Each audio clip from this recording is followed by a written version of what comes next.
Hey, this is Ryan of Happy Healthy Vegan. Yeah, new t-shirts, get them now on our website, fresh and new. Anyway, hopefully you guys saw that episode that Anji and I recently did showing the government conspiracy against Hampton Creek. You know, those guys that make just mayo and other egg substitute products. Anyway, in that episode, we showed how the US government actually, on the down low, paid bloggers cash to put out a pro-egg message on their websites. Well, you know, if that happens, it doesn't take a huge leap of logic to think that, well, if they pay bloggers, why don't they pay like people that have a bigger reach, like people with TV shows? Which brings me to the doctors, our good friends there, Dr. Travis Stork and company. I mean, if you just watch an episode or two of them, they have a very not only pro meat, but very pro dairy and pro egg message. They're really hip on those foods, which is kind of surprising because we've been hearing for a long time about the dangers of, say, saturated fat, cholesterol, and the like. So what's up? Why are the doctors so gung-ho on these foods? Cheese, what's beautiful, I talk about in the book, cheese, butter, it's all back. Wow, cheese is back? What happened? What's crazy is cheese has gotten a bad rap. But if you look at cheese is actually a really good source of protein and calcium. And so it's okay to have some cheese on your nachos. Ah, I get it. As long as the food has lots of protein and calcium, then it's totally okay to ignore all of its bad stuff. Let's take a look. 3/4 of cheese's calories come from fat, and half of that is saturated fat. It's got a good dose of cholesterol as well, but who cares? This stuff has protein. When you look up here and you see that white creamy stuff, you think unhealthy, right? Yes, we do. That's Greek yogurt. Sour cream. Oh, okay, it's Greek yogurt. Tell me if you notice the difference.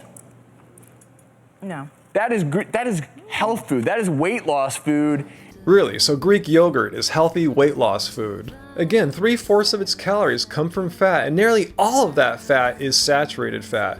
And plenty of cholesterol again, but maybe he meant it's healthy because it has so much fiber and vitamin C. Oh, no, because it's got essentially none of that stuff. Dr. Stork is clearly ignoring 50 plus years of diet research demonstrating the health risks of saturated fat in our diets. Instead, he's going with this trend of the past few years that, yeah, saturated fat, it's not that bad. In fact, it's kind of good for you. Well, where does that come from?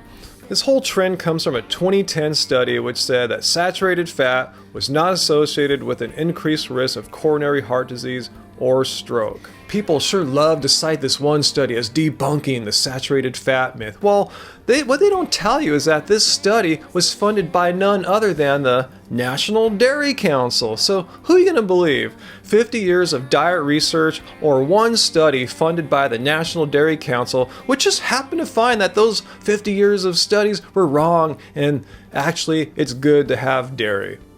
Apparently not only is cheese back, eggs are back too. Eggs can be such a nutritious food. They contain a bit of almost every nutrient we need. This is funny. Almost all the nutrients we need. Well, let's take a look. Well, if you don't need carbs, one of the 3 macronutrients, yeah, then this will get you by.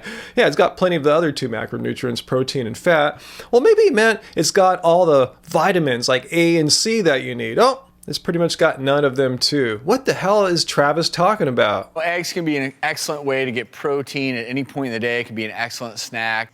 Oh yeah, there's that protein thing again, Dr. Stork. As long as a food has lots of protein, it's great for us. Despite the fact eggs are the most cholesterol-dense food out there, aside from brains, and it's got no vitamin C, it's got no vitamin A, but it's got protein, so it's good for us. So tell us, doctors, enlighten us, are there some other crappy, unhealthy foods that we should all be eating because they're great sources of protein? You know, dairy milk is a significant source of protein. Okay, even more dairy. I mean, we're eating all this cheese already because we need all this protein, and now we need to even get more protein by drinking milk too. Protein, protein, protein. What the hell's going on? It's really good. Wow. This is really good.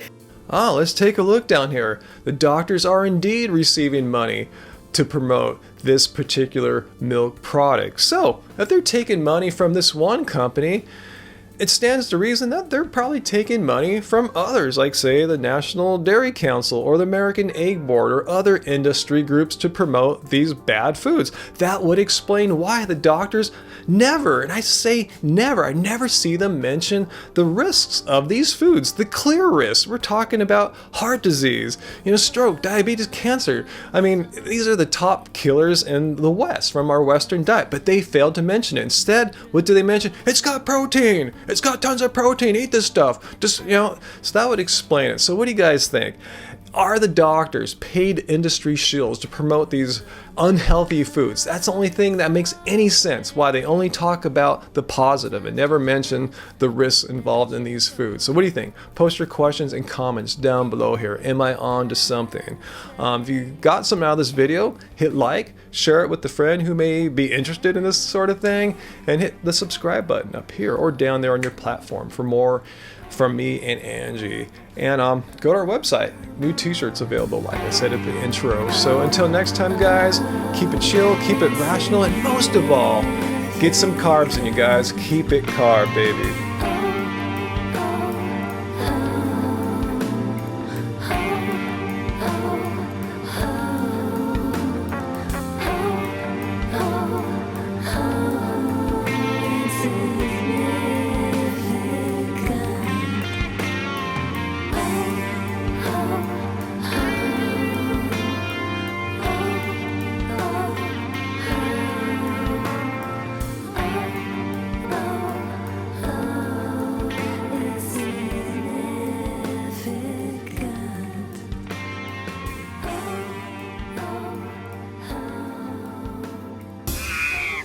Wow. Look at those cute little This is bananas.